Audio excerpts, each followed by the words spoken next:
Hello everyone, welcome to परीक्षा IQ। ये video RRB ALP technician के 2018 में हुए प्रीवियस ईयर क्वेश्चन की सीरीज़ का 7th वीडियो है। ये थर्ड डे की फर्स्ट शिफ्ट का वीडियो है। इससे पहले मैं डे 1 और डे 2 की सभी शिफ्ट्स को ऑलरेडी कवर कर चुका हूँ, तो जिन्होंने वो शिफ्ट्स नहीं देखी हैं तो उन्हें भी ज़रूर देख लें ना। उम्मीद करते हैं कि आपको वीडियोस काफ़ी पसंद आ रही हैं और इन सीरीज़ से आपको काफ़ी कुछ नया सीखने को मिल रहा होगा। वीडियोस दोनों ही माध्यम के प्रतियोगियों के लिए है और परीक्षा IQ से जुड़े रहने के लिए लाइक, शेयर और सब्सक्राइब करें ताकि आगे आने वाली वीडियोस की अपडेट्स आपको मिलती रहे। Thank you. So now let's start with the video. अब देखो, इस सवाल में वो बोल रहा है कि इसकी मिरर इमेज बताओ यार, कैसे होगी। तो मिरर इमेज के लिए यार देखो, ये तो हो नहीं पाएगा क्योंकि एस से स्टार्ट हो रहा है, जी पर फिनिश हो रहा है तो जी से स्टार्ट होगा, ठीक है। और जी भी कौन सा, स्ट्रेट वाला जी तो आएगा नहीं, उल्टा जी आएगा। तो इन दोनों में से आंसर। अब एन की मिरर इमेज सेम रहती है, ओ की मिरर इमेज सेम रहती है, सेम रहती है। अब आर देखो, आर इन्होंने तो वैसे ही बना दिया, बट आर जो है इसकी मिरर इमेज कैसे बनेगी, कुछ ऐसे बनेगी, ठीक है। तो ये मेरा आंसर हो जाएगा, ठीक। अब देखो, इस सवाल में वो कह रहा है कि अगर एक किसी पर्सन में 1000 IU मिनरल्स होते हैं, 1000 IU, तो कैल्शियम बताओ कितना है। तो 1000 IU तो टोटल हो गया, तुम्हें निकालना क्या है, कैल्शियम कितना है। तो अगर 100% जो है उसकी वैल्यू 1000 है तो सी में कितना दे रखा है, 40%। तो 40% की वैल्यू क्या हो जाएगी, 400। तो आंसर मेरा क्या हो जाएगा, 400, ठीक है। D will be. अब देखो, इस सवाल में वो बोल रहा है कि इस प्रॉब्लम फिगर की mirror image, sorry mirror image नहीं, वाटर इमेज बोल रहा है। जब मिरर इमेज बोलता है तब तो हम यहाँ लगाते हैं मिरर को, ठीक है। वाटर इमेज अगर बोल रहा है तो हम डाउनवर्ड्स लगाते हैं, यहाँ लगाते हैं। तो इसकी वाटर इमेज देखो कैसे बनेगी। तुम इस वाले पोर्शन पे फोकस करो बस।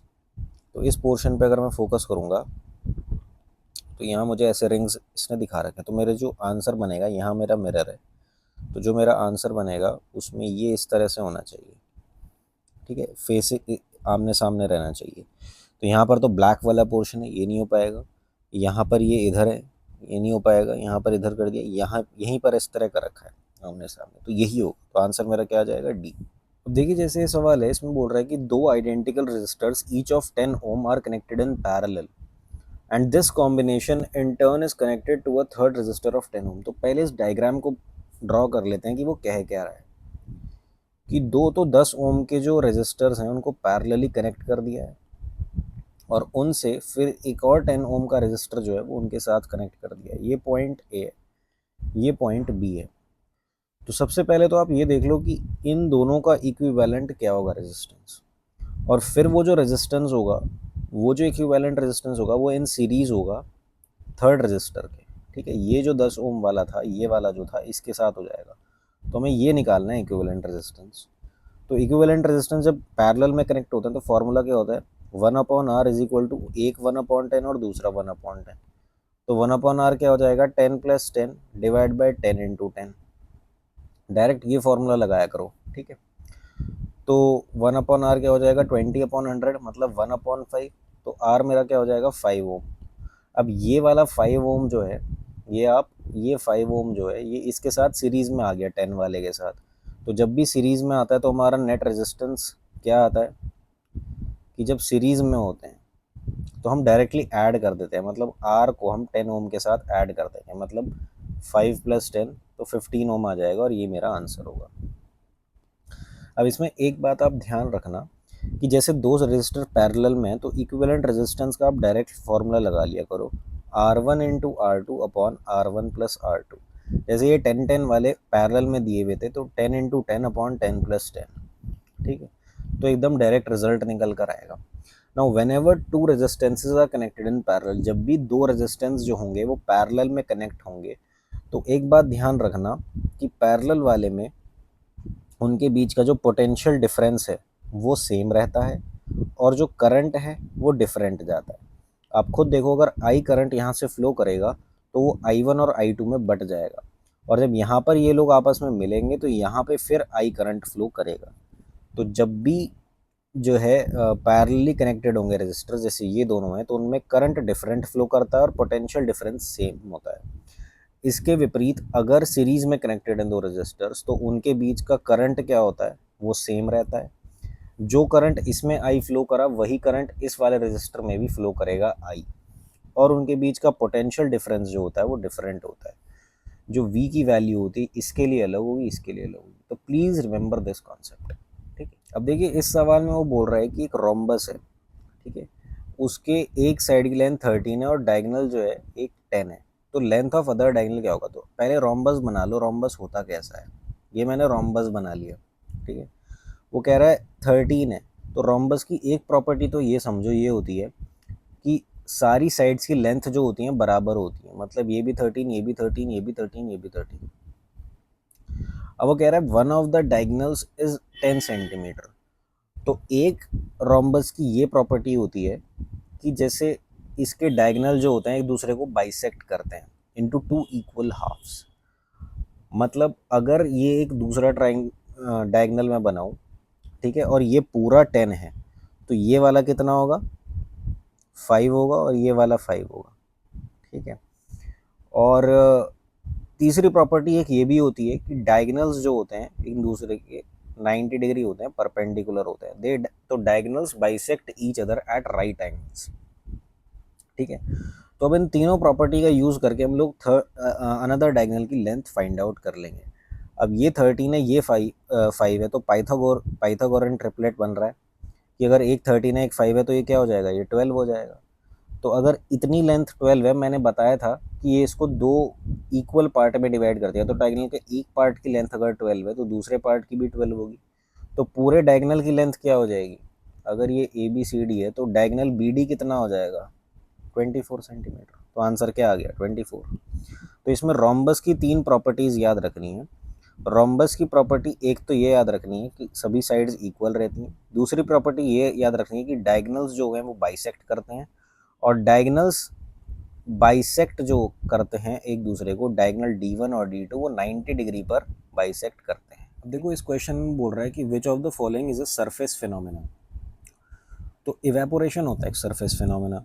देखो कैसे होता है एक सरफेस फिनोमेना, कि इवेपोरेशन के दौरान क्या होता है कि मॉलिक्यूल्स जो भी तुम्हारे सरफेस पर होते हैं, जैसे ये तुम्हारा पानी है, ठीक है, ये टोटल तुम्हारा पानी है, तो इस पानी के ऊपर के जो मॉलिक्यूल्स होंगे, ठीक है, जिनकी काइनेटिक एनर्जी ज़्यादा होगी वो तो तुम्हारे ऊपर चले जाएंगे, वो एस्केप कर जाते हैं, ठीक है, और नीचे वाले एज इट इज़ रहते हैं। तो एवरेज काइनेटिक एनर्जी जो होती है वो क्या होती है, घट जाती है, एवरेज काइनेटिक एनर्जी डिक्रीज कर जाती है, और इसकी वजह से क्या होता है, कूलिंग होती है, कूलिंग।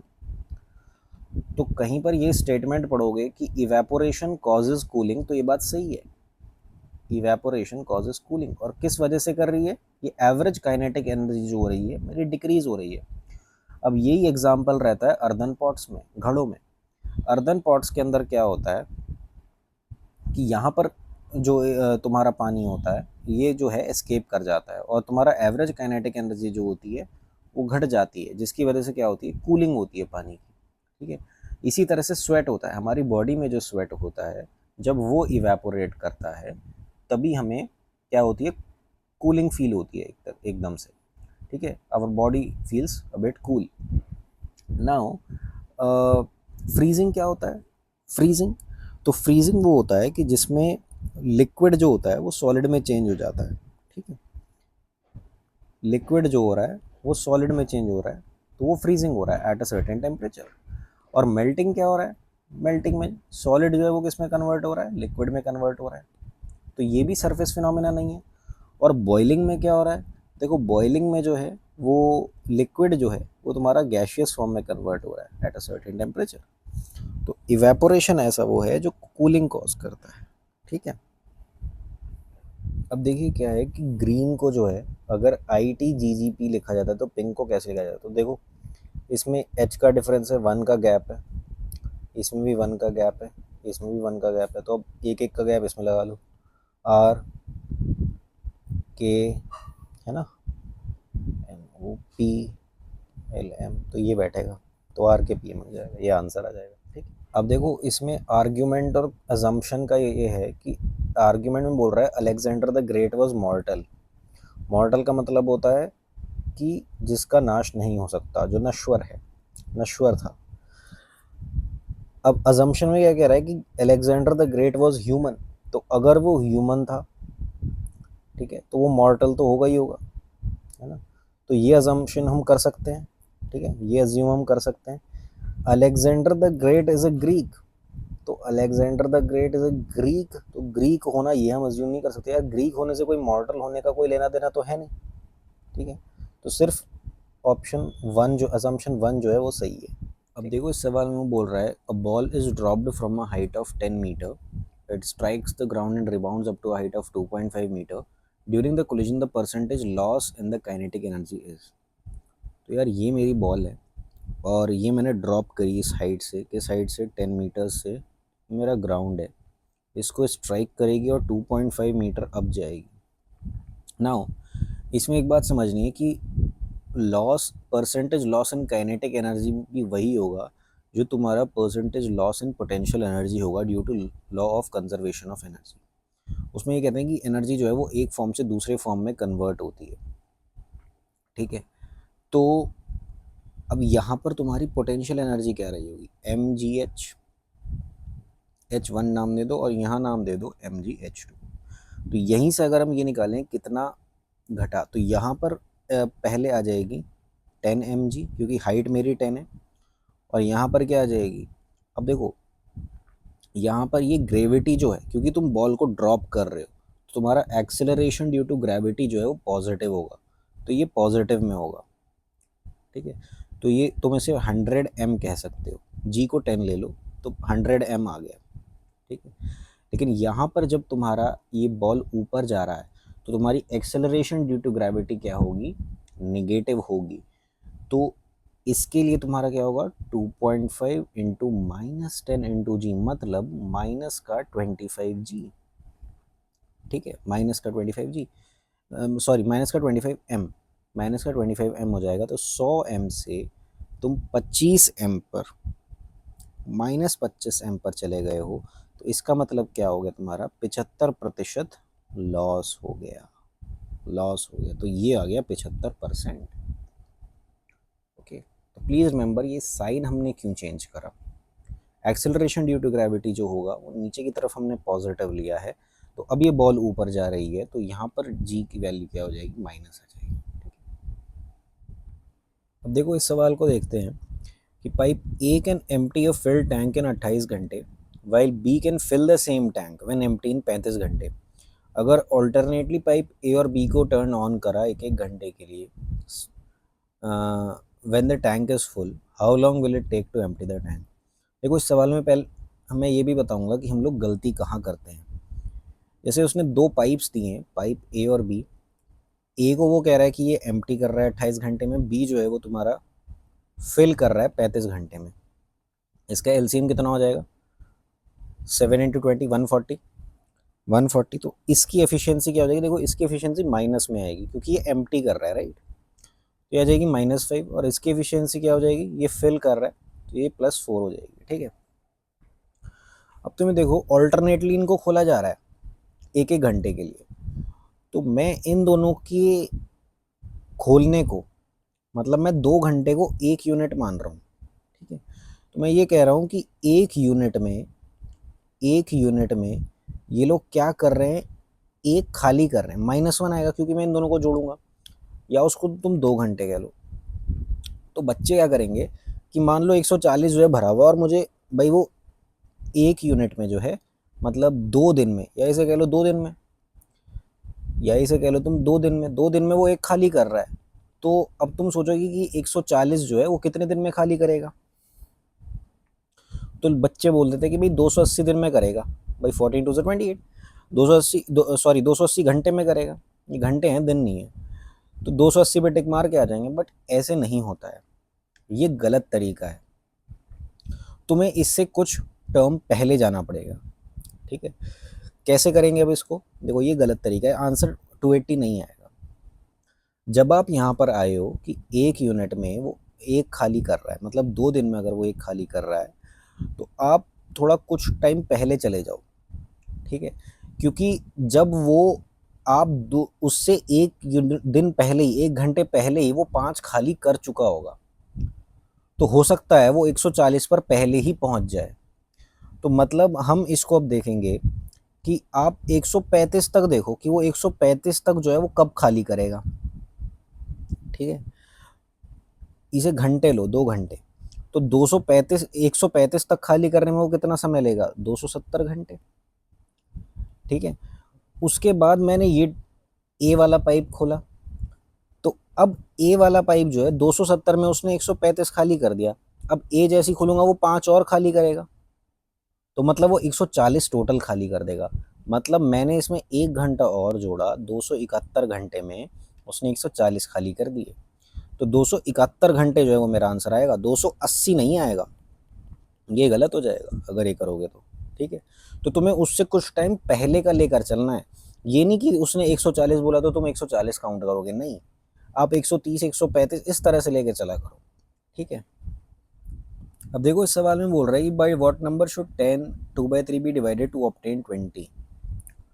तो 10 2/3 को मैं क्या कर दूंगा, 32/3, 32/3 को मैं किससे डिवाइड करूं ताकि 20 आ जाए, तो यार 20 से डिवाइड कर लो इसको, तो तुम्हें ये मिल जाएगा कि भाई डिवाइड बाई 20 मतलब मल्टीप्लाई बाई 1/20, वो मेरा x की वैल्यू आ जाएगी, तो ये जाएगा 4 8 ज़ा, तो 8 बाय क्या आ जाएगा 15, तो ये मेरा आंसर होगा।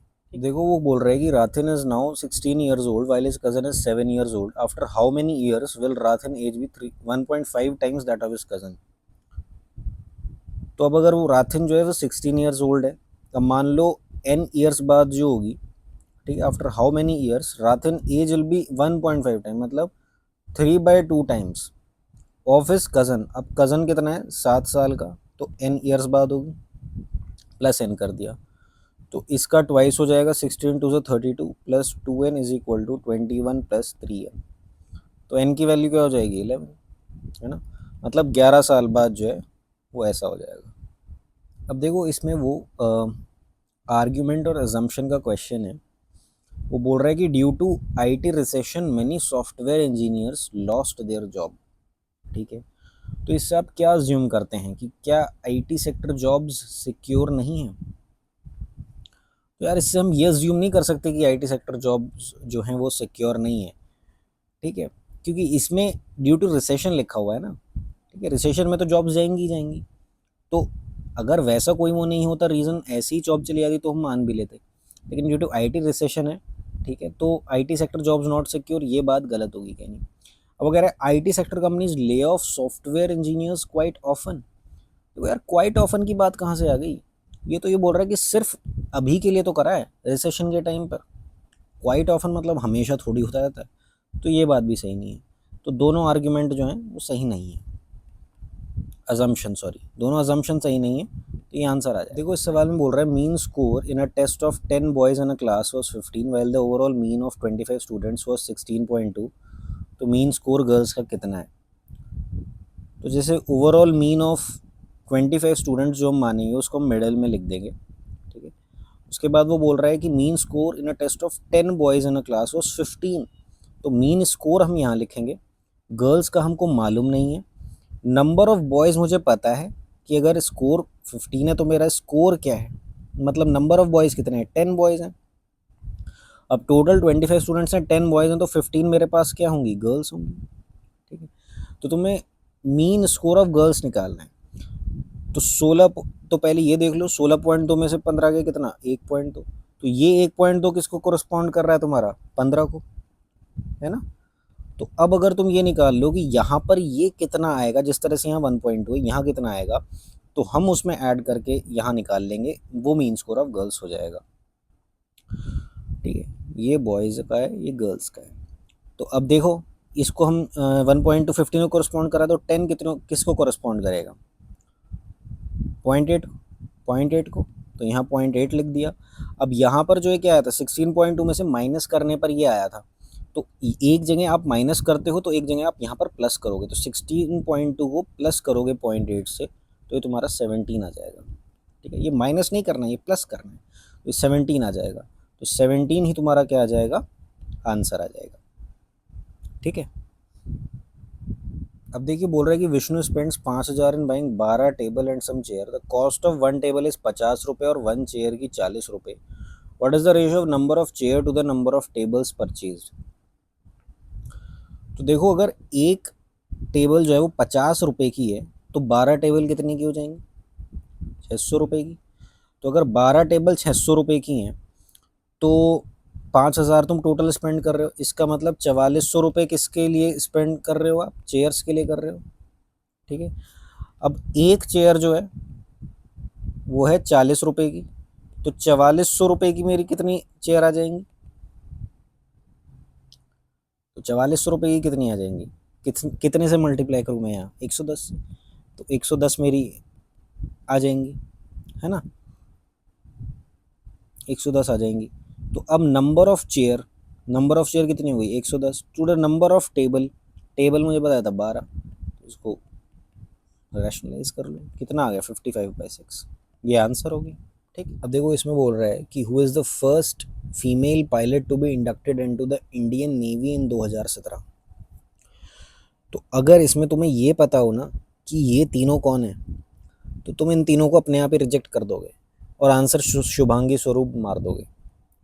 आंसर शुभांगी स्वरूप है, लेकिन इन सब के अगर प्रोफेशन के बारे में पता होगा तो तुम्हें यही नहीं, तो तुम आराम से इसको टिक कर दोगे कि यार ये बचा यही तो यही होगा। दीपा कर्माकर कौन है, शी इज़ अ जिमनास्ट करती हैं और इन्होंने 2016 के लंदन ओलंपिक्स में बहुत अच्छा परफॉर्मेंस किया था और ये फोर्थ आई थी वहाँ पर, और she competed against one of the world's best gymnasts like Simone Biles, तो वहाँ पर ये फोर्थ थी। और इनको इसी के बाद, इतने अच्छे प्रदर्शन के बाद इनको राजीव गांधी खेल रत्न अवार्ड मिला था, 2016 में। और इनके द्वारा एक वॉल्ट किया जाता है जिमनास्ट में जिसको बोलते हैं प्रोडोनोवा, एक काफ़ी एक टफ होता है इसको करना, तो ये करती हैं। तो दीपा कर्माकर कौन है, जिमनास्ट हैं, तो ये तो नहीं हो सकती। देन ज़ायरा वसीम की अगर बात करें तो ये एक एक्ट्रेस है जो कि दंगल मूवी में आई थी, ठीक है, तो ये भी नहीं है। देन टेसी थॉमस, तो जिस तरह से डॉक्टर APJ अब्दुल कलाम, इनका निकनेम क्या है, मिसाइल मैन ऑफ इंडिया, तो इनका निकनेम क्या है टेसी थॉमस का, she is the missile women of India. ठीक है, ये एक साइंटिस्ट हैं और इन्होंने ही ये अग्नि 4 की डायरेक्टर थी। अग्नि 4 जो कि मिसाइल है, तो उसकी प्रोजेक्ट डायरेक्टर थी हैं। ठीक है, टेसी थॉमस। नाउ शुभांगी स्वरूप जो हैं वो पहली फीमेल पायलट हैं to be inducted into the Indian Navy in 2017। इसी तरह से IAF, ये तो नेवी की हो गई, IAF में इंडक्ट करने वाली पहली पायलट कौन थी, तो ये तीन का ग्रुप था और उनमें से एक थी भावना कांत, एक थी अवनी चतुर्वेदी, ओके, और एक थी मोहना सिंह। इन तीनों का ग्रुप था और ये दोनों जो चलाती थी कौन सा, MiG-21, ये दोनों MiG-21, और ये चलाती थी MiG-21 बाइसॉन, ये MiG-21 का ही पार्ट है। और भावना कांत और मोहना सिंह को जो है, इन दोनों को इंडक्ट किया गया बाद में, किस में, कोबराज, और इनको भी कोबराज, ये इनको स्क्वाड्रन दिया गया, कोबरा स्क्वाड्रन। और अवनी चतुर्वेदी का स्क्वाड्रन क्या था, panthers. So please remember all this information, very important. अगर आपको ये सब पता होता कि ये कौन है, तो आप डायरेक्टली इसको मार्क कर देते कि यार यही आंसर होगा। ठीक है, अब वो इन दोनों का LCM पूछ रहा है, राइट, तो इसको कैसे लोगे, 16 3 48, राइट, और 54 क्या हो जाएगा, 27 × 2 54। तो LCM के लिए क्या करोगे भाई, 2 की हाईएस्ट पावर क्या हो जाएगी, या 2 की हाईएस्ट पावर नहीं, आप इसको देखो 48 × 54 नहीं होता है, ये LCM तो होगा ही नहीं, ठीक है, तो एलसीएम वैसे क्या बैठ रहा है, ये बैठ रहा है 2 की पावर 4, ठीक है, 3 की पावर 3, ये एलसीएम होगा, मतलब 16 × 27। तो इन्होंने बस तोड़ के लिखा हुआ है यार, ये 2 × 3 हो गया, और ये 2 क्यूब हो गया, और ये 3 स्क्वायर हो गया। तो 2 की पावर 4 और 3 क्यूब इसी में आ रहा है, तो ये आंसर आ जाएगा, और किसी में नहीं आएगा, देखो, है ना, ये आंसर है। अब देखो इस सवाल में बोल रहा है कि in which of the following tissues are the cells living elongated and irregularly thickened at the corners. तो सबसे पहले इसमें देखेंगे कि टिश्यूज क्या होते हैं। टिश्यूज जो होते हैं ग्रुप ऑफ सेल्स हैं और कुछ नहीं है, ग्रुप ऑफ सेल्स, ठीक है, ऑफ सिमिलर ओरिजिन। और टिश्यूज जो होते हैं वो या तो प्लांट टिश्यू होंगे, ठीक है, या फिर वो होंगे एनिमल टिश्यू, ठीक है। तो अब ये जो प्लांट टिश्यू होते हैं इसको हम लोग क्लासिफाई कैसे कर सकते हैं। तो प्लांट टिश्यू जो होगा वो या तो मेरिस्टेमेटिक होगा या परमानेंट होगा। और ये जो मेरिस्टेमेटिक होगा ये होगा एपिकल, लेटरल और इंटरकैलरी, इन 3 में क्लासिफाई हो जाएगा। इनके बारे में हम लोग बाद में बात करेंगे, अभी हमारा फोकस है परमानेंट टिश्यू। ये जो परमानेंट टिश्यू है ये 2 पार्ट्स में क्लासिफाई हो सकता है, सिंपल एंड कॉम्प्लेक्स। और ये जो सिंपल वाला है ये फर्दर 3 पार्ट्स में क्लासिफाई होता है, पैरेन्काइमा, कोलेनकाइमा एंड स्क्लेरेन्काइमा, ठीक है। और कॉम्प्लेक्स जो है ये 2 पार्ट में क्लासिफाई होता है, जाइलम एंड फ्लूम, ठीक है। अब इनके बारे में थोड़ा हम इस पोर्शन के बारे में थोड़ा डिटेल में पढ़ेंगे, इस पोर्शन के बारे में, ठीक है, इसके बारे में। तो देखो तुम्हारा परमानेंट टिश्यू 3 पार्ट्स में हो गया क्लासिफाई। पैरेन्काइमा क्या होता है, इसमें जो वॉल्स होती हैं वो थिन होती हैं, अनस्पेशलाइज्ड होती हैं, इनर लेयर ऑफ लीव्स में पाया जाता है, जिसे मीजोफिल बोलते हैं। क्या बोलते हैं, मीजोफिल बोलते हैं। देन कॉलनकाइमा क्या होता है, इसमें थिक सेल वॉल होते हैं। तो एक तो डिफरेंस क्या आ गया, अगर वो कहे थिन सेल वॉल तो पैरेन्काइमा, और थिक कहे और लिविंग कहे तो मतलब कॉलनकाइमा है बेटा। तो उसका आंसर तो देखो कॉलनकाइमा है, बट हम और भी पढ़ लेते हैं इसके बारे में। और ये जो होता है फ्लेक्सिबिलिटी प्रोवाइड करता है स्टेम को जो है बेंड होने देता है ये। स्क्लेरेन्काइमा में क्या है, ये थोड़ा सा मिट गया है। स्क्लेरेन्काइमा में क्या है कि इसमें जो होते हैं सेल्स वो डेड होते हैं, भाई डेड होता है, थिक तो इसमें भी है बट डेड है, ठीक है।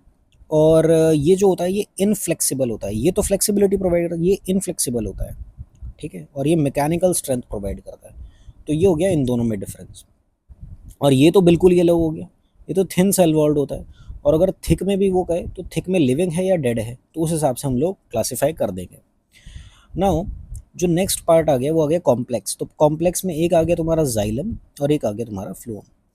तो ये दोनों कंडक्टिंग टिश्यूज़ हैं, दोनों कंडक्टिंग टिश्यूज़ हैं। अगर बेसिक डिफरेंस देखो तो जाइलम जो होता है वो तो वाटर ट्रांसपोर्टेशन का काम करता है, और फ्लोएम जो होता है वो फूड ट्रांसपोर्टेशन का काम करता है।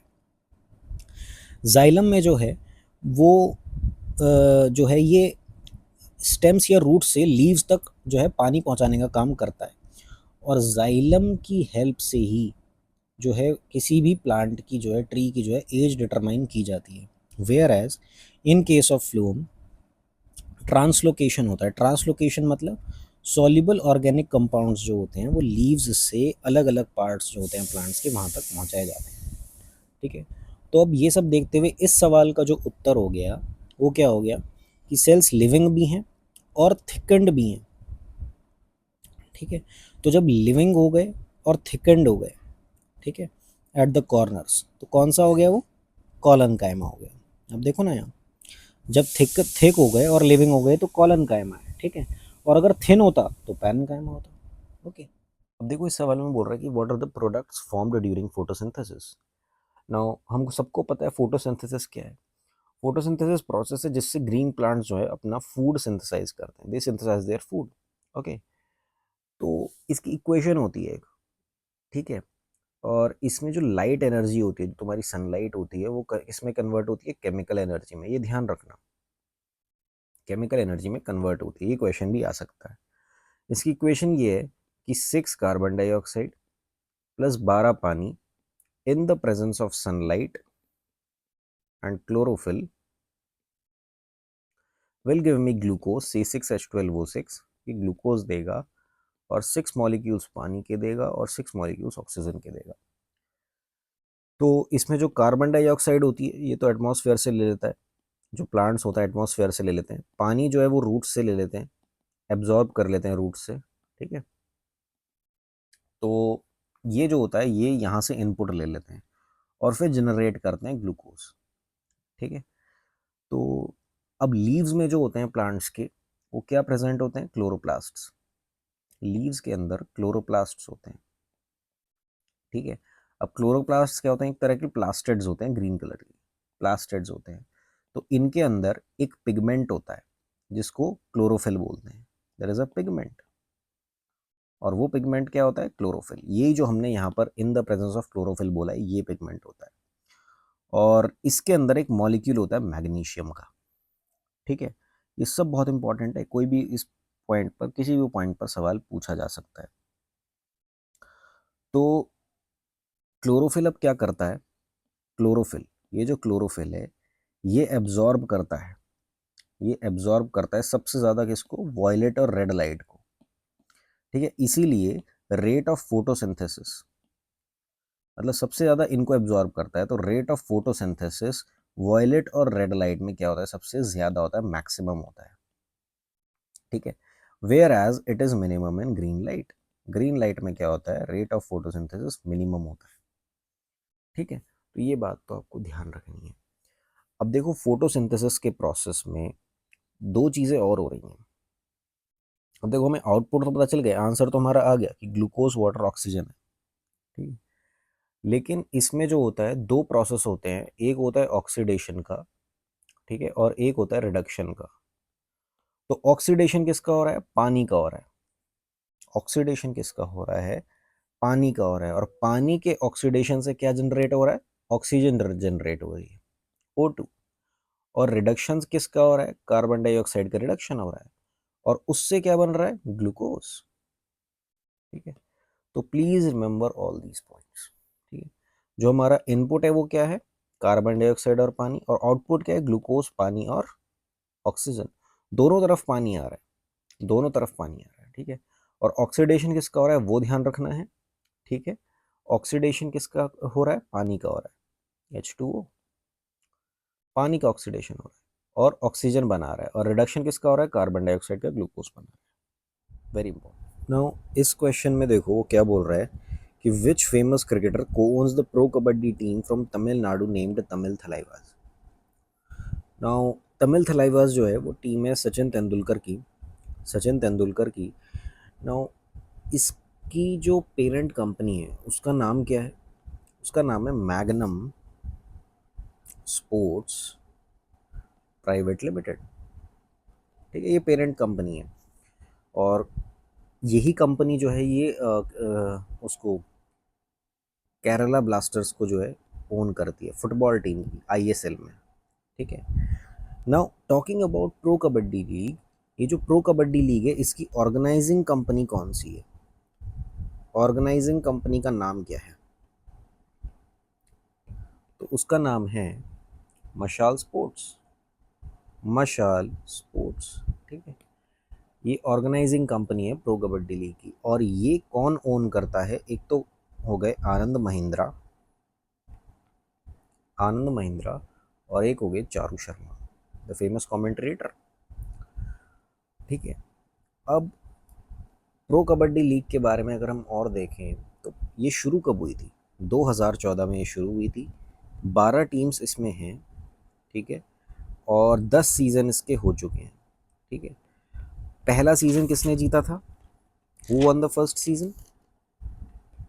तो it was Jaipur. And 10th season किसने जीता था? ये हुआ था 2023 में। 10th season happened in 2023।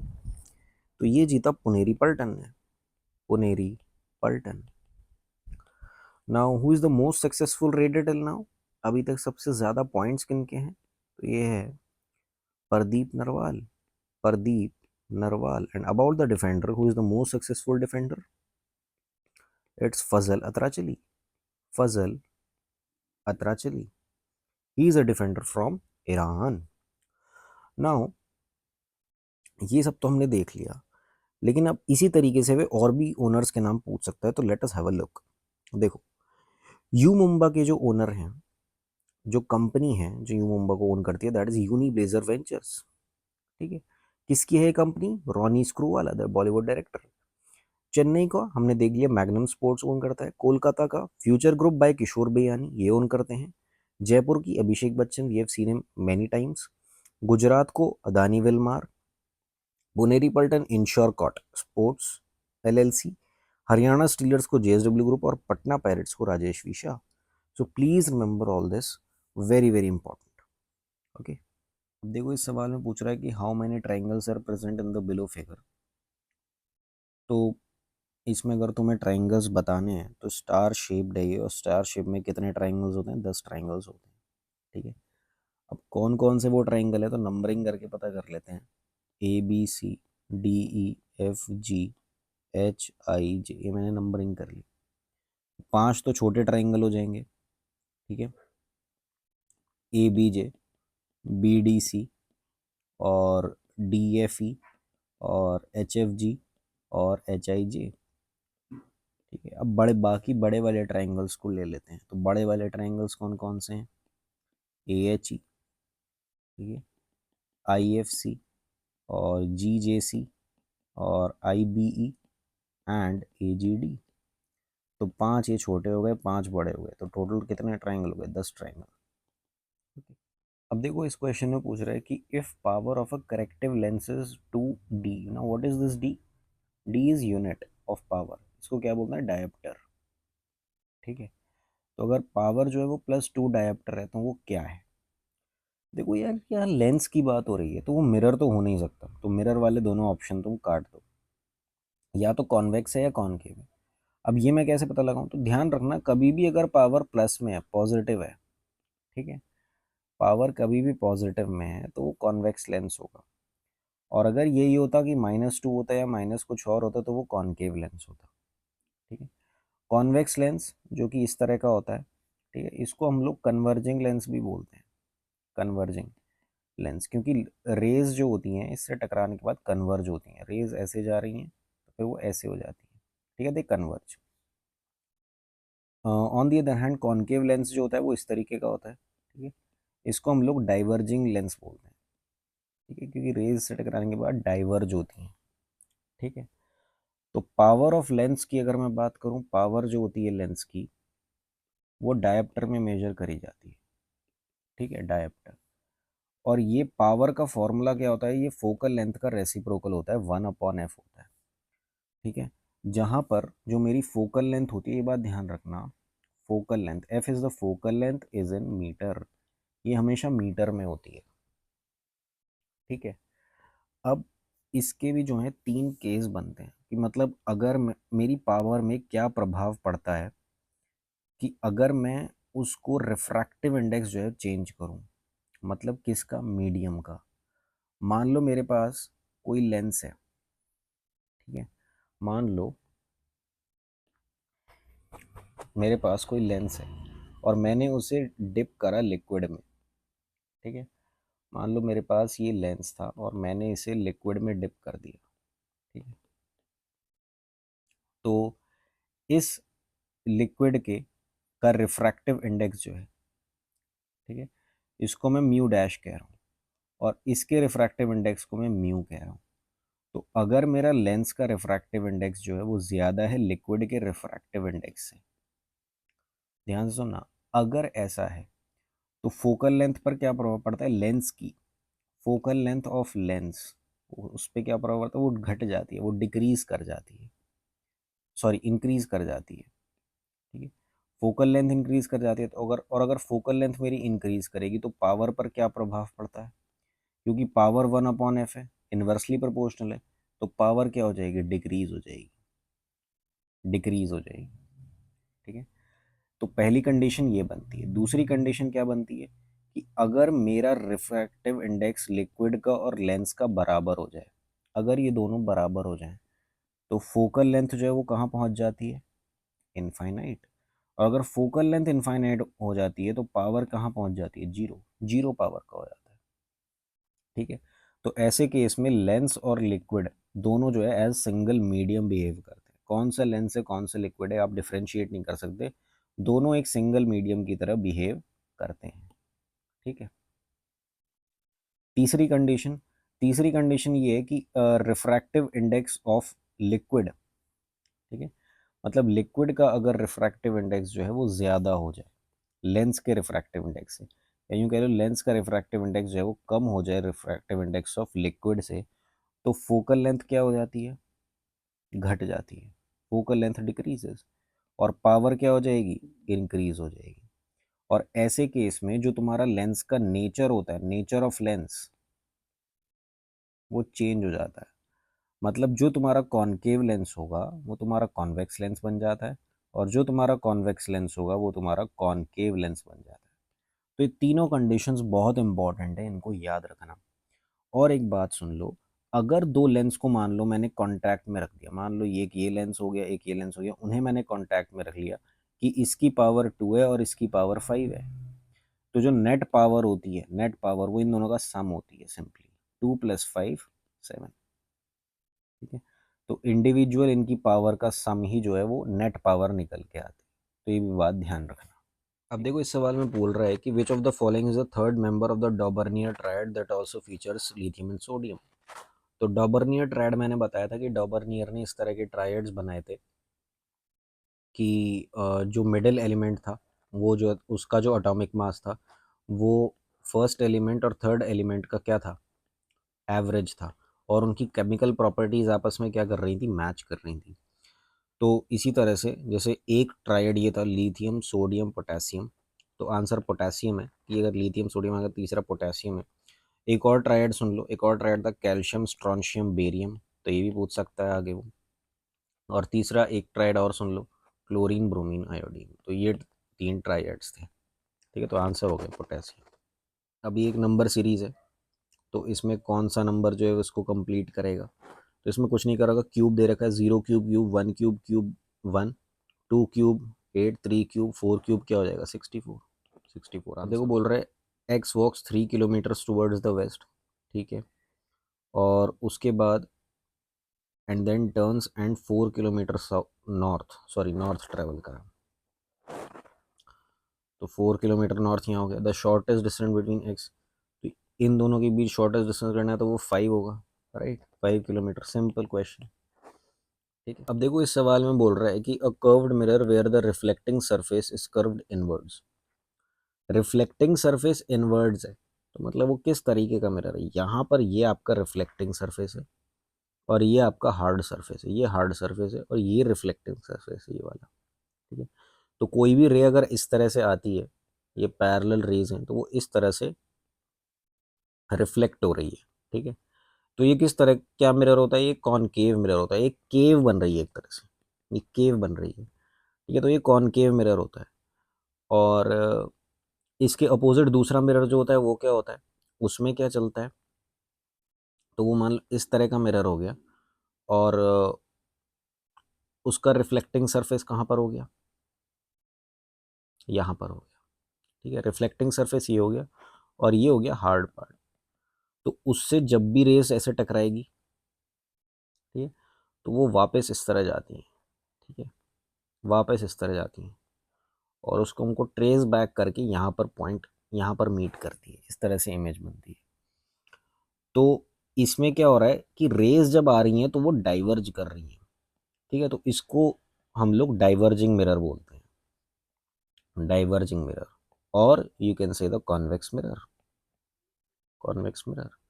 और इस वाले केस में क्या करती हैं, रेज आके यहाँ कन्वर्ज होती हैं। ठीक है, तो इसको हम लोग बोलते हैं कन्वर्जिंग मिरर, ठीक है, या कॉनकेव मिरर। ठीक है, अब अगर ये तो हो गई मिरर की बात, इसी तरह से लेंस में होता है, लेंस में ये होता है कॉन्वेक्स लेंस। ये होता है कॉन्वेक्स लेंस। इसमें जो है यहाँ पे जाके कन्वर्ज होती है रेज, इसको हम लोग बोलते हैं कन्वर्जिंग लेंस, कन्वर्जिंग लेंस।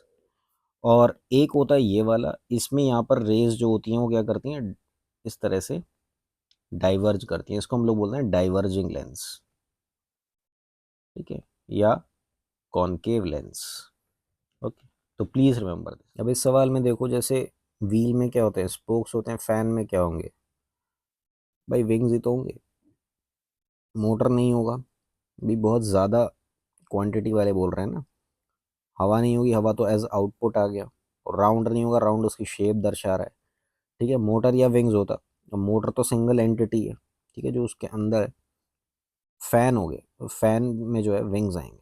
अब देखो इस सवाल में बोल रहा है कि दो नंबर जो है वो इस रेशियो में है, अगर उनका HCF जो है वो 13 है तो नंबर्स फाइंड आउट करो। अब देखो नंबर्स अगर इस फॉर्म में है तो इसको कैसे सोचते हैं हम लोग कि वो नंबर किस तरीके का होगा, 15K होगा, मतलब 15 में कुछ K गुणा करेंगे तो वो नंबर निकलेगा मेरा। और 11K, 11 में भी हम कुछ गुणा करेंगे तो वो नंबर निकलेगा। तो वो जो K होता है वही HCF होता है, जो हम गुणा करेंगे वो हम HCF की ही गुणा करते हैं इनमें, ठीक है। तो जो दो नंबर जो हैं इस रेशियो में है, अगर हम उसकी HCF में गुणा कर दें, इसकी भी इसमें, इसकी भी, क्योंकि दोनों में कॉमन आ रहा होगा ये फैक्टर, हाईएस्ट कॉमन फैक्टर जो है वो इन दोनों में कॉमन आ रहा होगा। तो 15 में जब हम 13 मल्टीप्लाई करेंगे तो लास्ट में 5 आएगा, हमें ऐसा नंबर चाहिए। और 11 में अगर हम 13 की मल्टीप्लाई करेंगे तो यूनिट डिजिट 3 आ रहा होगा। और ऐसा देखो इसी ऑप्शन में हो रहा है, हमें पूरा कैलकुलेट करने की भी ज़रूरत नहीं है। देखो इसमें तो 195 आ रहा है, लेकिन इसमें यहाँ पर 13 इंटू 11 करेंगे तो 14, यहाँ पे लास्ट में मतलब 3 आना चाहिए ना, यहाँ जो 1 आ रहा है, तो ये नहीं हो सकता। अब इसमें 5 नहीं आ रहा, इसमें यूनिट डिजिट में, ये नहीं हो सकता। अब इसमें ही आ रहा है, इसमें यहाँ पे यूनिट डिजिट में 3 नहीं आ रहा, यहाँ 2 आ रहा है, तो ये भी नहीं हो सकता। तो यही होगा, चाहो तो मल्टीप्लाई करके देख लो कि 15 इंटू 13 क्या होगा भाई, 150, 45, 195, ठीक है। और 11 इंटू 13 क्या होगा, 143। ये आंसर आ गया। अब देखो इस सवाल में वो बोल रहा है कि in south what is the percentage of seats won by party ए।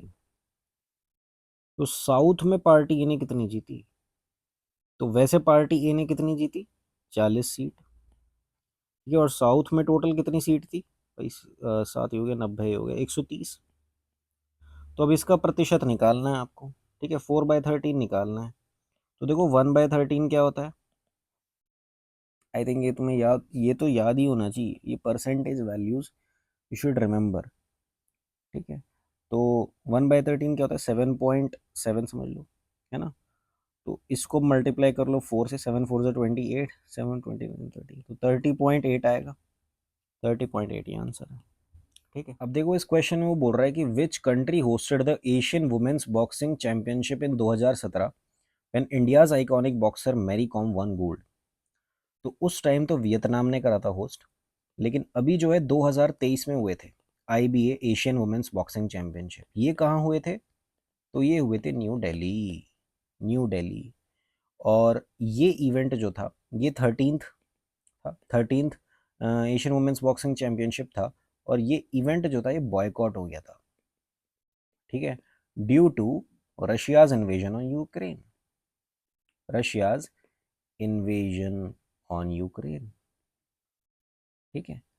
अब जो ओलंपिक का कोटा है वो थोड़ा सा चेंज कर दिया था, जो ओलंपिक्स होंगे 2024 में, ठीक है। तो कमेटी ने जो है वहाँ का कोटा हासिल करने के लिए कि जिसको ओलंपिक्स में compete करना है, उन्होंने कुछ चेंजेस किए। उन्होंने क्या चेंजेस किए, थोड़ा पारदर्शिता, ट्रांसपेरेंसी लाने के लिए कि या तो आपने 2023 अफ्रीकन गेम्स में, मतलब इनमें से कोई ना कोई जीते हुए हैं, ठीक है। या तो 2023 अफ्रीकन गेम्स जो कि कहाँ हुए, आक्रा में, यहाँ जीते हुए हैं वो आप। या 2022 एशियन गेम्स जो कि कहाँ पर हुए, ग्वांगझोउ में, चाइना में, यहाँ जीते हुए हो। या 2023 के यूरोपियन गेम्स में, ये कहाँ पर हुए, पोलैंड में। या 2023 की पैन अमेरिकन गेम्स में, जो कि कहाँ हुए, सैंटियागो में, यहाँ जीते हुए हो, या 2023 की पैसिफिक गेम्स में जो कि कहाँ हुए, सैंटियागो आइलैंड में, सॉरी सोलोमन आइलैंड में, सोलोमन आइलैंड में यहाँ जीते हो। तो इनमें से कहीं भी जीते हुए तभी आप ओलंपिक 2024 का कोटा हासिल कर पाओगे। ठीक है, 2023 के हुए थे न्यू दिल्ली में, एंड रिमेंबर 2022 के कहाँ हुए थे, ये भी पूछ सकता है। तो ये हुए थे Amman, in Jordan, in Jordan. Now do not confuse this IBA, ये इंटरनेशनल बॉक्सिंग एसोसिएशन होता है, तो ये करवाता है। ठीक है, और ये इंटरनेशनल बॉक्सिंग एसोसिएशन के हेडक्वार्टर कहाँ है, लॉज़ैन में, लॉज़ैन। अब इस इंटरनेशनल बॉक्सिंग एसोसिएशन को एक और IBA से कंफ्यूज मत करना, जो कि है इंडियन बैंक एसोसिएशन। ठीक है, और इसके हेडक्वार्टर कहाँ है, मुंबई में, और चेयरमैन कौन है, MV राव, और बना कब था, 1946 में। तो ये दोनों अलग हैं। Now let me tell you a bit about Mary Kom. Mary Kom is a great Indian boxer. इनको जो है शेफ डे मिशन 2024 ओलंपिक्स के लिए बुलाया गया था, लेकिन इन्होंने रिफ्यूज़ दे दिया।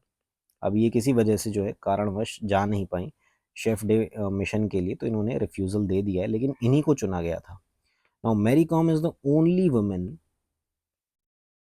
Women to win world boxing championship, world boxing championship. Okay, how many times, 6 times. और टोटल 8 वर्ल्ड चैंपियनशिप मेडल्स हैं, एंड इन्होंने ब्रॉन्ज मेडल जीता था। She won a bronze medal in Olympics, in which Olympics, London Olympics, London Olympics कब हुए थे, 2012 में। और इनको जो है पद्म विभूषण भी दिया गया था, पद्म विभूषण दिया गया था, कब, 2020 में। तो please, which of the following type of medicine is use to treat indigestion. तो ये एंटासिड होती है, एंटासिड। ये जो होती हैं, ये टैबलेट्स होती हैं जो कि हमारे जो भी एसिडिटी बन रही होती है उसको ट्रीट करती है। तो ये क्या करता है, न्यूट्रलाइज कर देता है, न्यूट्रलाइज कर देता है एसिड को, जो भी एक्स्ट्रा एसिड बन रहा है पेट में उसको न्यूट्रलाइज कर देता है। और इसमें मेनली हाइड्रोक्साइड्स यूज़ होते हैं और कार्बोनेट्स यूज़ होते हैं, कैल्शियम कार्बोनेट टैबलेट्स भी यूज़ होती हैं। ठीक है, हमने पढ़ा है ना, acid plus base is equal to salt and water. तो ये basic type, basic in nature होता है, तो इसलिए इस एसिड को न्यूट्रलाइज कर देता है। अब देखो स्क्वायर रूट पूछ रहा है 5329 का, तो इससे सिंपल सवाल हो नहीं सकता, क्योंकि अगर आप ऑप्शंस देखोगे तो आप उसी से बता सकते हो। यार आप ये देखो 94, 96, 97, इसका ये हो सकता है क्या, आप 90s का ही अगर स्क्वायर देखोगे वही 8100 होता है, तो वही इससे ज़्यादा हो रहा है, तो 94 भी नहीं होगा, 96 भी नहीं, 97 भी नहीं हो सकता, यही होगा आंसर। ठीक है, और 94 96 वैसे भी नहीं हो सकता, क्यों, क्योंकि इनकी यूनिट डिजिट में ही क्या आ रहा है, यूनिट डिजिट में 6 आ रहा है। तो हमें तो ऐसा चाहिए जो यूनिट डिजिट क्या देगा, 9 देगा, तो वो तो 7 या 3 वाला होगा। ठीक है, तो आंसर इसका 73 है सर। देखो इस सवाल में वो बोल रहा है कि value of G on the moon is 1/6 the value of G on earth. G is what, G is acceleration due to gravity, acceleration due to gravity. तो अगर धरती पर कोई आदमी A मीटर की छलांग लगा रहा है, तो मून पर वो 6A की लगाएगा। क्यों, क्योंकि उसे अट्रैक्ट कर रही गुरुत्वाकर्षण जो है धरती पर वो ज़्यादा है, कितना, 6 गुना ज़्यादा है। तो आदमी धरती पर 6 गुना कम जो है वो उछल पाएगा, और मून पर जो है 6 टाइम्स ज़्यादा उछल पाएगा। ठीक है, तो वो ये बोल रहा है कि अगर आदमी जो है वो 1.5 मीटर जो है उतनी हाइट गेन करता है अर्थ पे, अगर वो जंप करता है, तो ये अर्थ हो गया, ये मून हो गया। तो अगर 1.5 यहाँ पर है, तो यहाँ पर क्या होगा, 6 टाइम्स 1.5, मतलब कितना, 9 मीटर, 9 मीटर। और एक बात और गौर करने की है कि अगर मैं वेट की बात करूँ, वेट, कि अगर किसी आदमी का वेट जो है या किसी वस्तु का वेट जो है वो 60 किलो है धरती पे, ठीक है, तो वही ऑन अर्थ, तो वही वेट जो है मून पर कितना हो जाएगा, मून पर इसका 1/6 हो जाएगा, मतलब 10 किलो रह जाएगा उस चीज़ का वजन। ठीक है, क्यों, क्योंकि तुम्हारा वेट भी क्या है, mg, mg ही तुम्हारा वेट है, जितना मास और उतना कितना ग्रेविटी से तुम्हें पुल कर रहा है, तुम अगर अर्थ पे हो तो तुम्हारा ये जो नीचे की तरफ फोर्स लगा रहे हो ये mg लगा रहे हो और यही तुम्हारा वेट है। तो वहां पर जब तुम्हारा mg लगेगा तो वहां पर ग्रेविटी तो कम है, तो 1/6 है, तो तुम्हारा वेट भी क्या रह जाएगा, 1/6 रह जाएगा। ठीक, अब देखो बोल रहा है कि एक एट 6% सिंपल इंटरेस्ट पर एनम सम ऑफ मनी बिकेम 834 से 6.5 साल। तो सम कितना इन्वेस्ट किया, तो इस केस में जो सिंपल इंटरेस्ट का फॉर्मूला होता है कि amount is equal to principal into 1 plus R T upon 100, ये फॉर्मूला रहता है। ठीक है, तो अमाउंट कितना हो गया तुम्हारा 834 रुपये, और प्रिंसिपल कितना था वो नहीं पता, और ये 6.5 साल तक के लिए रहा, और इंटरेस्ट कितना था 6/100।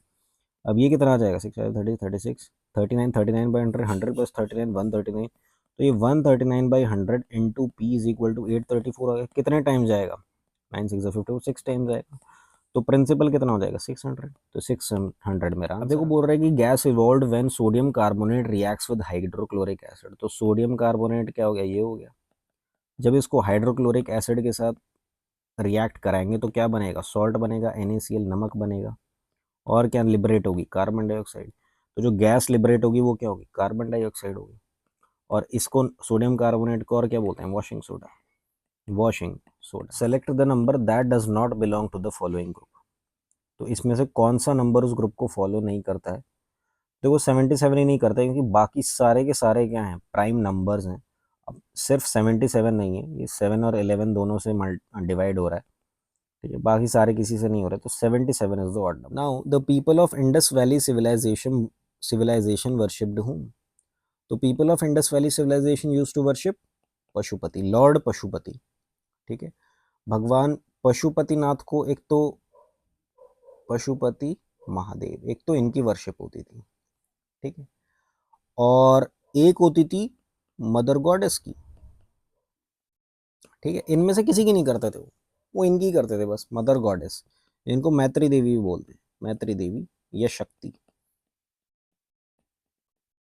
ठीक है, और पशुपति महादेव जो हैं ये 4 एनिमल से सराउंडेड रहते थे। तो कौन कौन से थे वो 4 एनिमल, टाइगर, राइनो और एलिफेंट एंड बफलो। और इनकी थ्रोन पर जो है दोनों तरफ क्या रहते थे, 2 डियर रहते थे, डियर, ये दोनों डियर रहते थे। ठीक है, अब now about the Indus valley civilization. Indus valley civilization के 2 बड़े इंपॉर्टेंट एरियाज हैं, एक तो है हड़प्पा और एक है मोहनजोदड़ो। ठीक है, तो हड़प्पा जो है ये कहाँ पर था, रावी नदी के किनारे था, और इसको डिस्कवर किन्होंने किया था, दयाराम साहनी ने। और आज कहाँ पर है ये, आज के पाकिस्तान में। ये दोनों ही आज के, मोहनजोदड़ो ये भी आज के पाकिस्तान में है, लेकिन मोहनजोदड़ो जो था वो कहाँ था, इंडस नदी के किनारे। और इसको किन्होंने डिस्कवर किया था, RD बैनर्जी। इसका ही उल्टा कर दो, DR का RD, है ना, RD बैनर्जी। इन्होंने इसको एनकेव किया था, एक्सकेवेट किया था सर। ठीक है, और एक दो बात और बता देता हूँ। देखो इसकी एक स्क्रिप्ट थी, इसकी एक स्क्रिप्ट थी जिसको आज तक भी डिसाइफर नहीं किया गया है, वो थी हरप्पन स्क्रिप्ट, हरप्पन स्क्रिप्ट। और ओल्डेस्ट डिसाइफर्ड स्क्रिप्ट कौन सी है, वो है ब्राह्मी स्क्रिप्ट, ब्राह्मी स्क्रिप्ट। देखो इस सवाल में वो हमसे पूछ रहा है नंबर ऑफ, इस सिंबल का नाम होता है सिग्मा और ये होता है पाई। कह रहा है number of sigma and pi bonds in benzene respectively is. अब ये सिग्मा पाई क्या होता है और इसको निकालते कैसे हैं। तो देखो हमारे पास जो होते हैं हाइड्रोकार्बन्स होते हैं। ठीक है, अब ये हाइड्रोकार्बन्स होते हैं, क्या होते हैं, कार्बन और हाइड्रोजन के कोवेलेंट बॉन्ड से हाइड्रोकार्बन्स हमारे पास बनते हैं।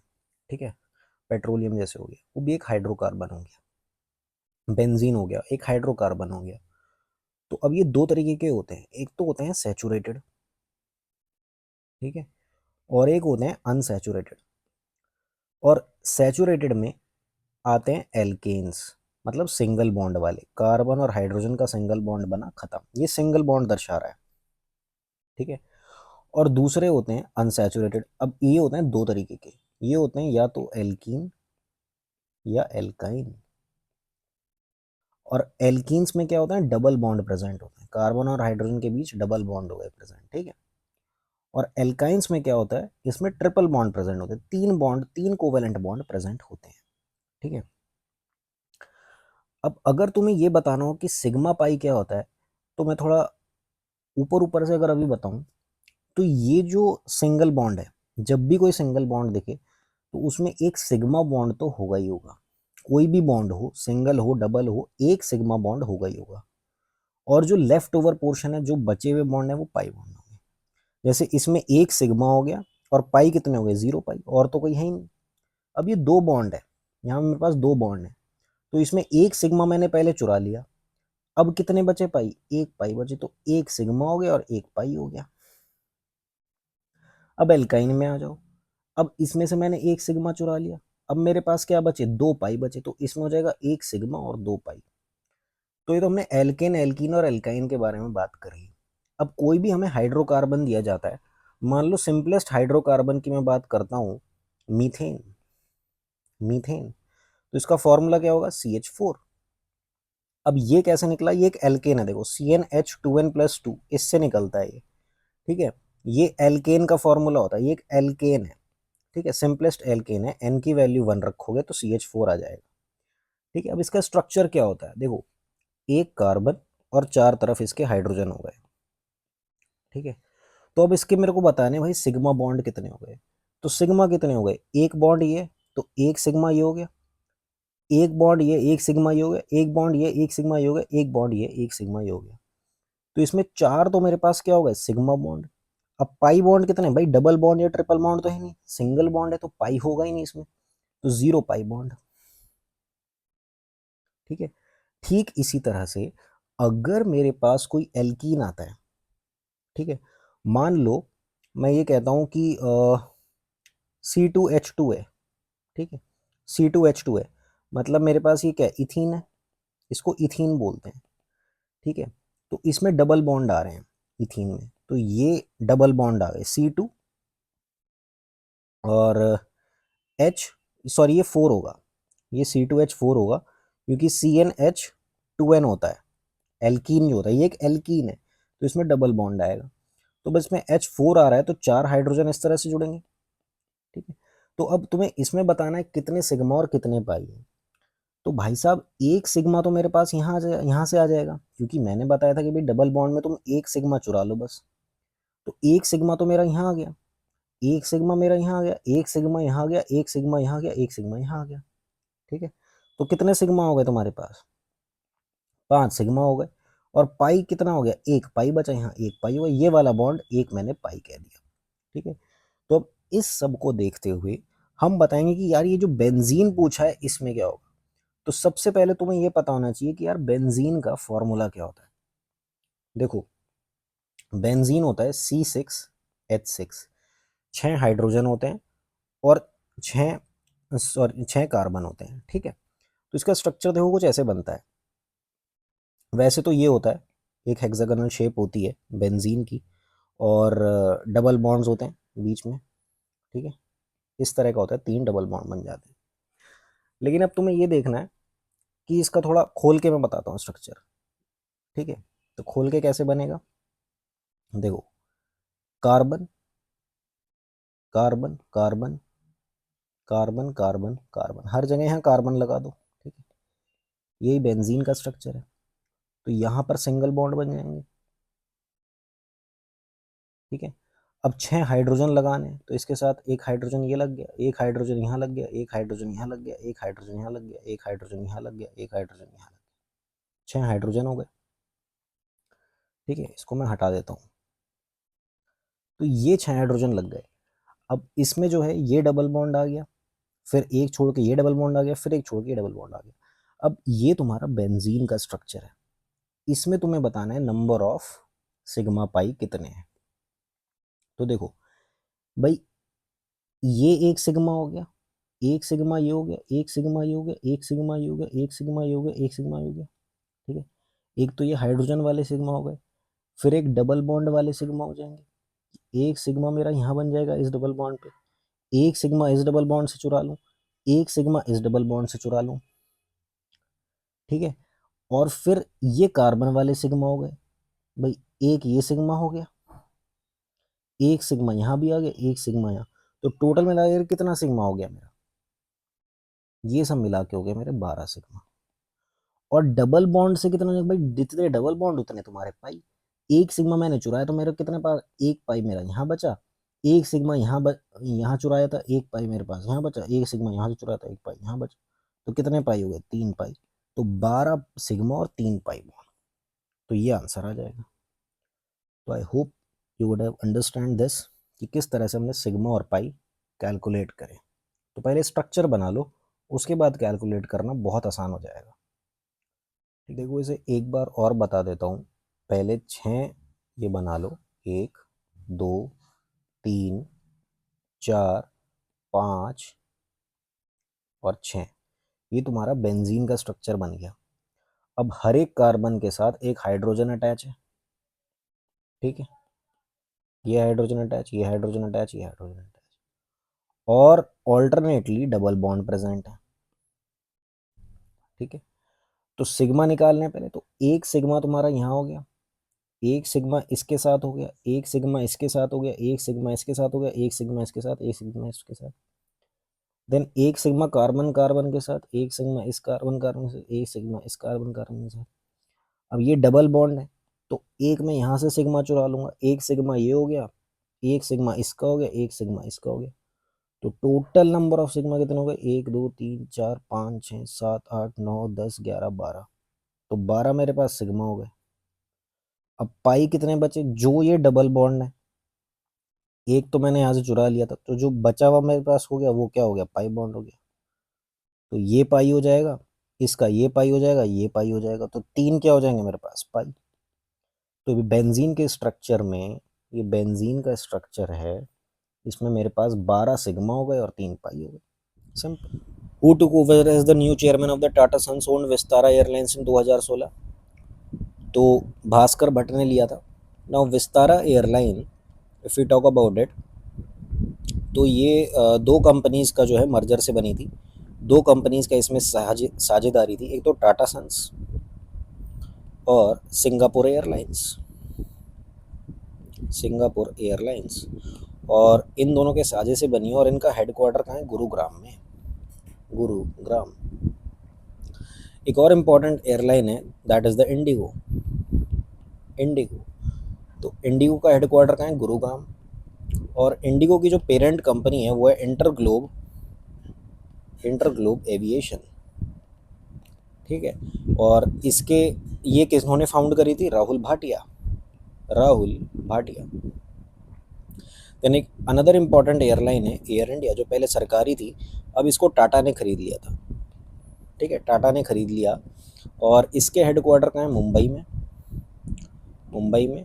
और एक एयरलाइन है स्पाइस जेट, और जो कि पहले जो थी मोदी लिफ्ट टैक्सी सर्विसेज थी, उसी को जो है एक्वायर कर लिया था, किन्होंने, अजय सिंह ने एक्वायर कर लिया था, और उसको स्पाइस जेट बना दिया। और स्पाइस जेट के हेडक्वार्टर कहाँ है, अगेन गुरुग्राम, सब एयरलाइंस के हेडक्वार्टर मेनली गुरुग्राम में है, ठीक है। नाउ कौन से प्लेन्स मेनली यूज़ करे जाते हैं, एक तो एयरबस के और बोइंग के, यही दो प्लेन्स जो हैं यूज़ किए जाते हैं। IATA के हेडक्वार्टर कहाँ है, तो IATA के हेडक्वार्टर हैं, ये एयरलाइन से संबंधित है, तो इसके हेडक्वार्टर है Montreal, Canada, Montreal, Canada, okay. Canada की एक बहुत इंपॉर्टेंट कंपनी है बॉम्बार्डियर, ये प्लेन्स बनाती है, बॉम्बार्डियर, ठीक है। Boeing is the company of US and Airbus is the company of France. अब देखो इस सवाल में क्या कह रहा है कि 493 डिवाइड बाई 29 अगर 17 है, तो 4.93 डिवाइड बाई 17 क्या होगा, तो 29 से संबंधित आएगा, बट इसमें हमें मेन जो है डेसिमल में बात करनी है। देखो जब तुम यहाँ पर करोगे, तो तुम्हारा नीचे जब तुम डेसिमल हटाओगे, वो 10 की पावर कितना आ जाएगा, 2 आ जाएगा, और यहाँ पे 10 की पावर क्या आ जाएगा, जब तुम ऊपर लेके जाओगे तो 4 आ जाएगा। तो मतलब यहाँ 10 स्क्वायर रखना है, 10 स्क्वायर रखना है, कहने का मतलब ये है कि जब 29 जो भी आएगा उसके आगे 2 जीरो और जुड़नी है, तो आंसर यही आएगा भाई, ठीक है। अब देखो इसमें बोल रहा है कि विच of the following is not a noble gas. अब देखो नोबल गैस जो होती हैं, या जिन्हें कह लो जो तुम्हारी ऐसी एलिमेंट्स होते हैं जिनके आउटर मोस्ट शेल में 8 इलेक्ट्रॉन्स मौजूद होते हैं और जो स्टेबल होती हैं, बहुत ज़्यादा स्टेबल होती हैं। तो ये तीनों जो हैं नोबल गैस हैं। सिर्फ नोबल गैस नहीं है तो वो हाइड्रोजन नहीं है। और भाई रेडॉन हो गया, जिनॉन हो गया, क्रिप्टन हो गया, है ना, ये सभी जो हैं नोबल। अब इसमें देख लो ये एम कहाँ पर बन रहा है, तो यार मुझे तो कहाँ पर दिख रहा है, देखो ये एम यहाँ पर दिख रहा है, कहीं यहाँ पर तो दिख नहीं रहा, यहाँ पर दिख रहा है, हाँ देखो यहाँ दिख रहा है, ये है ना, शायद ये हो। फिर भी एक बार देखेंगे। अब इसमें क्या दिख रहा है, देखो इसमें तुम्हें एक बार लगेगा ये है, लेकिन ये है नहीं। देखो यहाँ पर क्या हो रहा है, ये टूट रहा है, ये इस जगह टूट रहा है, कंबाइंड नहीं है, तो ये भी नहीं होगा। तो आंसर क्या आ जाएगा, बी। अब देखो वो बोल रहा है कि the length of one side of rhombus is 41 centimetre and its area is 720 centimetre square. What is the sum of length of its diagonal. देखो दिया हुआ क्या है उसने, पहले ये देखो पता होना चाहिए कि दे क्या रखा है और फिर पूछ क्या रखा है।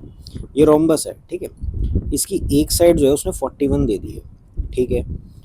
देखो रोम्बस की एक दो तीन प्रॉपर्टी फिर तुम्हें याद होनी चाहिए कि रोम्बस की सभी साइड जो हैं वो बराबर होती हैं, ये 41, ये 41, ये 41, सब बराबर, ठीक है। अब और तुम्हें एक बात ये भी पता होना चाहिए कि रोम्बस के जो डायगोनल्स हैं वो एक दूसरे को बाइसेक्ट करते हैं। और बाइसेक्ट कैसे करते हैं, 90 डिग्री के एंगल पे बाइसेक्ट करते हैं, 90 डिग्री के एंगल पे बाइसेक्ट करते हैं। तो अगर मेरा एक डायगोनल क्या है, D1 है, ये ABCD, ठीक है, और ये O पॉइंट ले लो, इसका मिडिल पॉइंट, तो AC की वैल्यू मेरी क्या है, D1, और BD की वैल्यू मेरी क्या है, इसकी वैल्यू D2 है, ठीक है। तो ये वाला AO कितना हो जाएगा, देखो ये 41 दे रखा है, तो AB square is equal to Pythagoras लगा लो, AO square plus BO square, और AO क्या हो जाएगा, AC/2 मतलब D1/2 इसका स्क्वायर प्लस D2/2 इसका स्क्वायर, ये AB स्क्वायर हो जाएगा। और AB स्क्वायर कितना है तुम्हारा, 41 square, 41 square. Now what is 41 square equal to, 41 square किसके बराबर होता है, तो 41 इंटू 41, 1681, और तो D1 square plus D2 square कितना हो जाएगा, 1681 मल्टीप्लाई बाय 4, तो ये हो जाएगा 4 1 ज़ा 4, 4 8 ज़ा 32, 72, 5 6 6 7 2 4 आ गया। तो एक तो मेरे पास ये आ गया। दूसरी चीज़ जो मेरे पास है वो बोल रहा है उसका एरिया 720 है। तो एरिया ऑफ रोम्बस क्या होता है, एरिया ऑफ रोम्बस क्या होता है, ये तुम्हें पता होना चाहिए। ये होता है half into D1 into D2। तो ये उसने दे रखा है 720, तो D1 प्लस D2 कितना हो जाएगा, 1440, ठीक है। अब इसमें तुम फॉर्मूला लगा रहे हो, तुम्हारे पास D1 square plus D2 square है और तुम्हारे पास D1 प्लस D2 है, तो D1 प्लस D2 का होल स्क्वायर ले लो, वो क्या होगा, A square plus B square 6724 plus twice of D1 into D2, ठीक है, ये D1 इंटू D2 है, प्लस ट्वाइस, तो इसका ट्वाइस ले लो, तो इसका ट्वाइस क्या होगा, 2880। तो जब इनको ऐड करोगे तो क्या आ जाएगा, क्या आ जाएगा, 9604। तो D1 प्लस D2 का होल स्क्वायर कितना है, 9604। तो D1 प्लस D2 कितना हो जाएगा भाई, किसका अंडर रूट होगा ये, 98 का। तो आंसर क्या आ गया मेरा, 98। ओके, ऐसे करना। देखो इस सवाल में ये सीरीज़ बोल रहा है कि QOLH उसके बाद क्या आएगा, तो यहाँ पे P का गैप है, यहाँ पे 2MN का गैप है, IJK 3 का गैप है, तो यहाँ 4 का गैप होगा। तो 4 का गैप होगा, ये 8 पे होता है, तो यहाँ मतलब मेरे को 3 वाला होना चाहिए, तभी 4 का गैप आएगा, राइट। तो यहाँ पर मतलब क्या आ जाएगा, C आ जाएगा। अब देखो कह रहा है कि 13 साल पहले Ram was twice as old as Sunny. तो 13 साल पहले राम जो था वो दुगना था किससे, सनी से। तो इसे कैलकुलेट कर लो, R-2S की वैल्यू क्या हो जाएगी, -26 + 13, और 2s माइनस आर कितना हो जाएगा तुम्हारा 13। नेक्स्ट क्या बोल रहा है, 3 years फ्रॉम नाउ, अब से 3 years बाद सन्नी की एज जो होगी वो 3/5 होगी राम की एज की। 3/5 है ना, 3/5, हाँ 3/5 ऑफ राम्स एज। तो मतलब 5s + 15 is equal to 3r + 9। तो 5s - 3r की वैल्यू क्या आएगी, -6, या फिर कह लो 3r -5s की वैल्यू क्या आ जाएगी, 6 आ जाएगी। ठीक है, अब राम की करंट एज पूछ रहा है क्या, तो यार एक काम करो, इसको 3 से मल्टीप्लाई कर दो पहले, तो हो जाएगा 6s - 3r 39, और ये हो जाएगा 5s माइनस का प्लस का 3r इज इक्वल टू 6। इन्हें दोनों को जोड़ दो, कितना आ जाएगा, एस की वैल्यू कितनी आ जाएगी, 45। तो एस की एज मतलब सन्नी की एज अगर 45 साल है तो राम की एज कितनी हो जाएगी, तो इस इक्वेशन में रख दो, है ना। 270 -3r इज इक्वल टू 39। यहाँ से क्या चलेगा, 39 माइनस कर दो, कितना आ गया 231 बराबर 3r। तो r की वैल्यू क्या हो जाएगी, 77।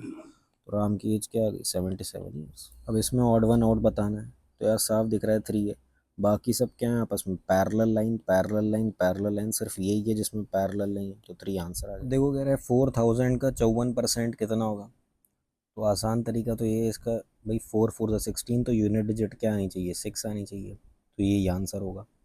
और वैसे करना है तो वैसे कर लो कि यार 54% कैसे निकालेंगे इसका, भाई लास्ट में 0 आएगा, और 4 4 ज़ा 16, 4 5 ज़ा 20, 21, तो ऐसे भी निकाल लो।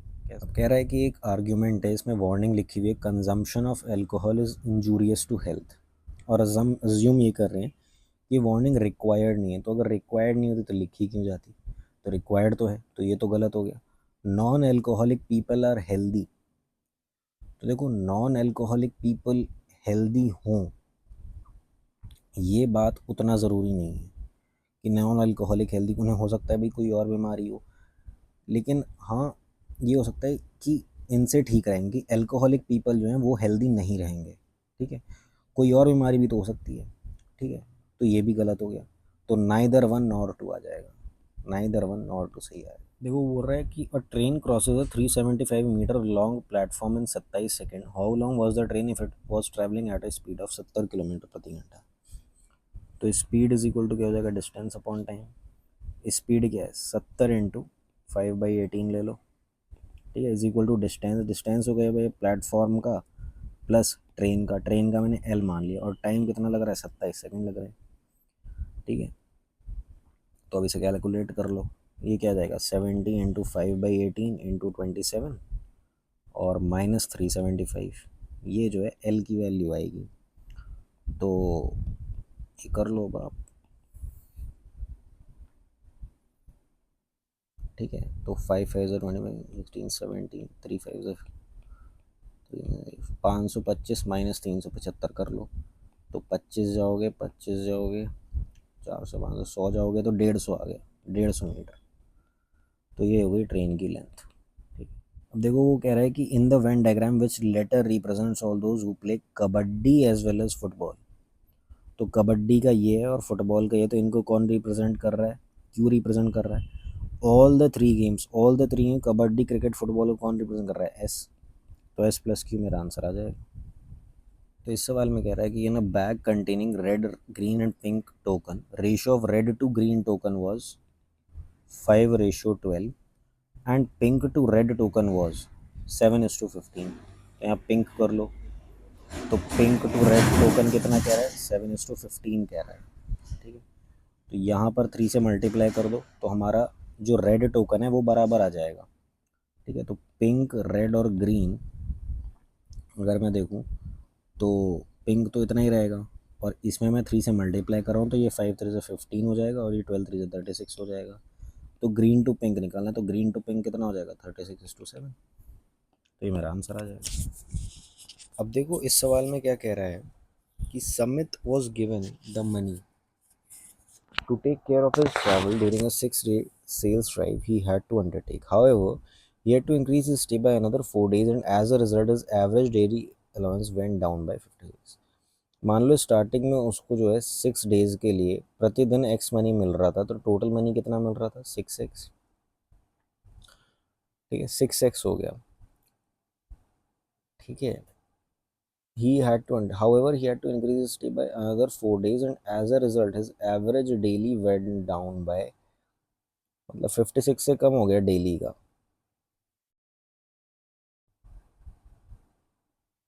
ठीक है, और 4 डेज का,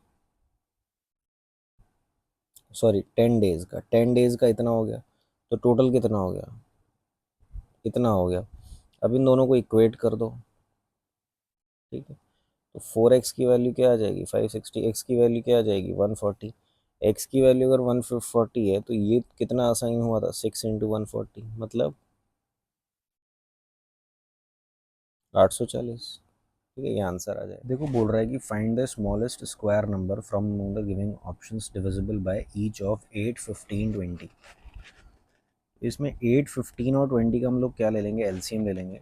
8 हो जाएगा 2 क्यूब, ये हो जाएगा 3 × 5, ये आ जाएगा 2 स्क्वायर × 5, ये आ जाएगा 2 क्यूब × 3 × 5, ये हो जाएगा 8, 120। तो अब मेरा जो नंबर होगा वो किस टाइप का होगा, 120 के टाइप का मेरा नंबर होगा। तो स्मॉलेस्ट देखना है, क्या ये 120 के टाइप का है, नहीं। क्या ये 120 के टाइप का है, नहीं। एक तो ये 120 के टाइप का है, एक ये 120 के टाइप का है। अब आपको स्मॉलेस्ट देखना है, स्मॉलेस्ट। तो स्मॉलेस्ट तो भाई यही है ये भी, लेकिन स्मॉलेस्ट ही है।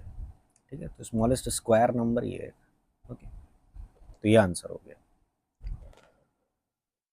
So thank you everyone for watching the video till the end. And अगर ये वीडियो आपको पसंद आई हो तो please like, share and subscribe परीक्षा IQ, ताकि इस रेलवे सीरीज से संबंधित नेक्स्ट वीडियो अपडेट आपको जल्द ही मिल जाए। और अगर आप और भी एग्ज़ाम्स लाइक NVS ASO और यूपी पुलिस और भी स्टेट एग्ज़ाम्स की प्रिपरेशन कर रहे हैं तो भी परीक्षा IQ से जुड़े रहें, क्योंकि उन एग्ज़ाम से संबंधित वीडियोज़ भी जल्द ही इस चैनल पर अपलोड होती रहेंगी। Thank you all.